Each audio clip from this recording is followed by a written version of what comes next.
minute I can see 3 or that, 4 yes. time. Yeah.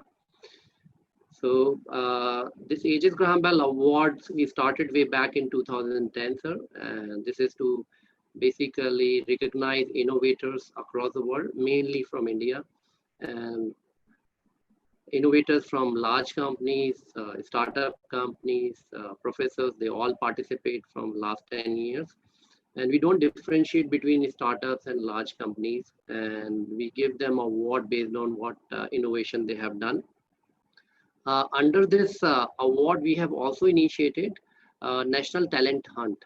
And this National Talent Hunt, the objective of National Talent Hunt, to essentially identify the potential leaders, those who can be leader in tech, primarily in exponential technology, be it artificial intelligence, data science, machine learning, deep learning, cyber security, blockchain. These are the areas.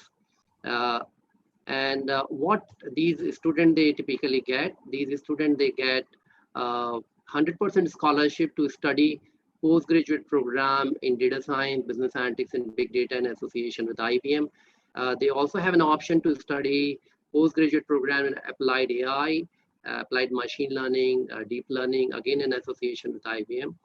And the third program, which is a very important program, cyber security. And we cover most of the issues which we have raised, which is like a data protection, data privacy, algorithms, and we have introduced a lot of AI and ML component in this program.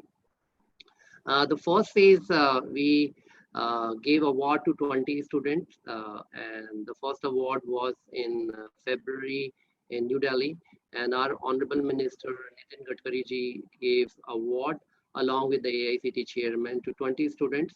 They got 100% scholarship, and out of these 20 students, 8 students were the girl student. We didn't do it by design. This came as by default.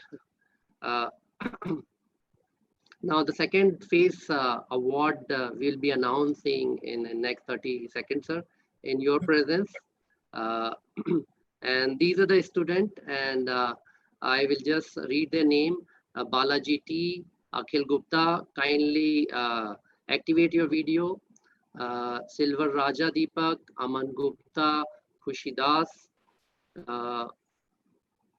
Manohar Singh, Nihar Shah, Opilapam, Pavitran, Priyadarshini, Ramaya, Sadhana, Sandhya Nayak, Sanket, Shivani, Shreya, Sumaya, Savitri, Vaishali, and Himanshu. So these are the 20 students, sir. These students were picked up through, say, All India examination. So thousands of students, they have applied. Then the online examination was conducted since the lockdown is there for last 2 months. And they have gone through the rigorous interview process. Some of them, they have done extremely good project on deep learning, machine learning, these areas. So congratulations to all of the winners, sir, that if you can really say some few words of wisdom to these students.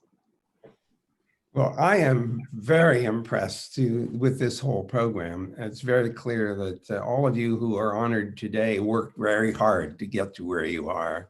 And that's important because it's evidence that you're capable of doing that kind of work. That means that wherever you end up to go to work, they're getting the benefit of a great deal of talent and energy and creativity that you've already demonstrated, which is a terrific way to start your careers. So congratulations to every single one of you. I'm sure we're going to be reading about you in the headlines as time goes on with some of the ideas that you'll tell us and surprise us with. Thank you so much, sir, for your motivational words for these future tech leaders. Now there are a couple of questions. So congratulations to all of you, and give a big clap to congratulations. And you can see, sir, out of these 20 students, 10 students are girl students and 10 students are boys. And this is again not by design. It has happened by default. And in the afternoon, there was a panel which was going on, say, women in data science and AI. And at last I jumped in, though I was not moderator, and I jumped in and I said, You don't have to design it. It is happening by design. It's happening by default. So the woman is getting more and more representation in this. Thank you so much, sir.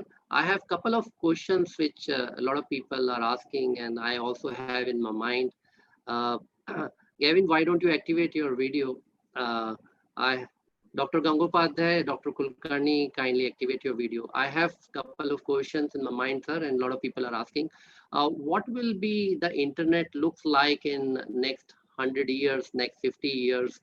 And how this internet, new era of internet is going to influence AI and data science and these cybersecurity exponential research, so that these future leaders, not only those who got the award, those who did not get the award, and all the participants, a lot of academicians, vice chancellors, professors are attending, they will get a future motivation, a direction where we should work.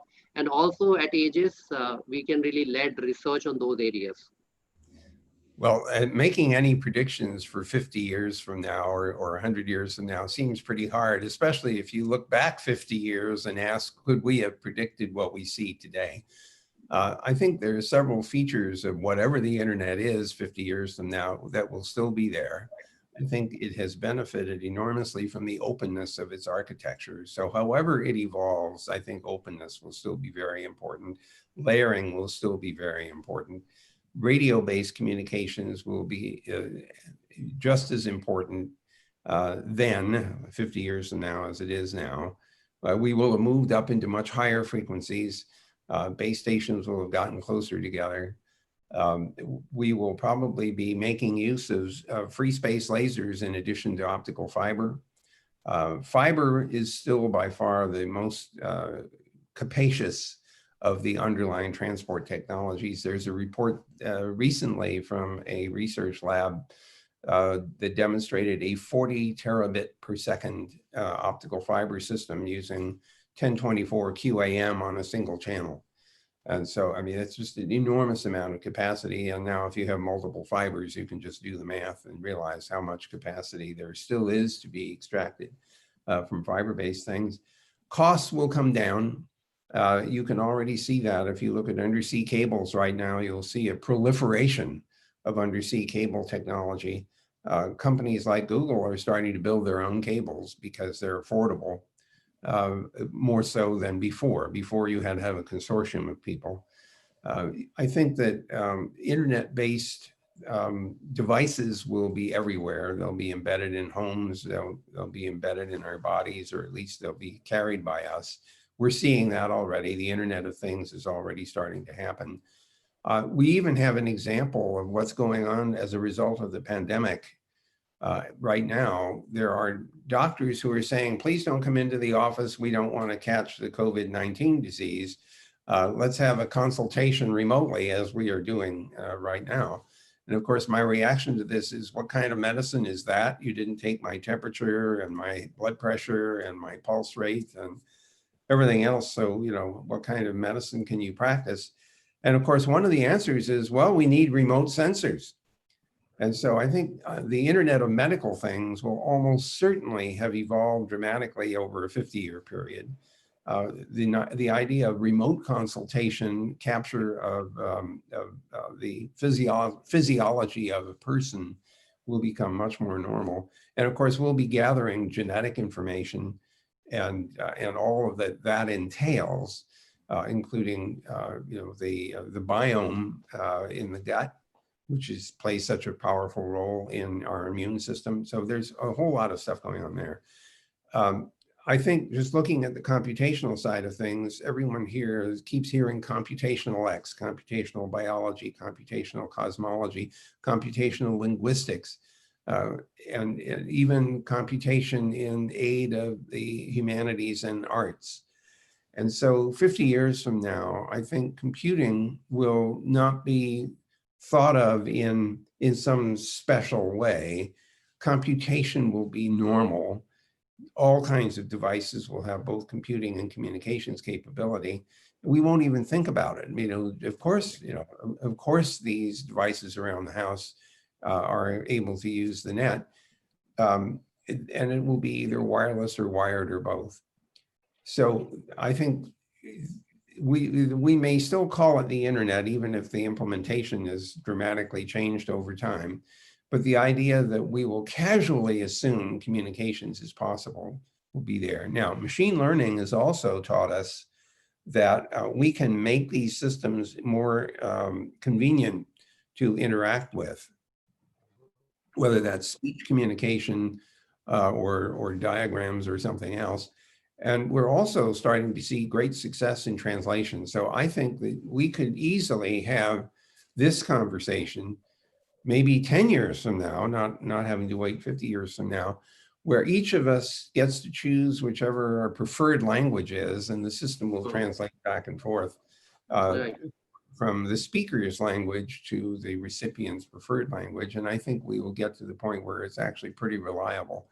We're not very far away from that today, at least in some languages. So it will be ubiquitous, it will be high speed, and it will be implemented in almost any device that's capable of holding a piece of computing. Thank you, sir. Thank you so much for giving us the direction in future. And this spoken web research I have seen in IBM way back, and now we are seeing a lot of conversational AI.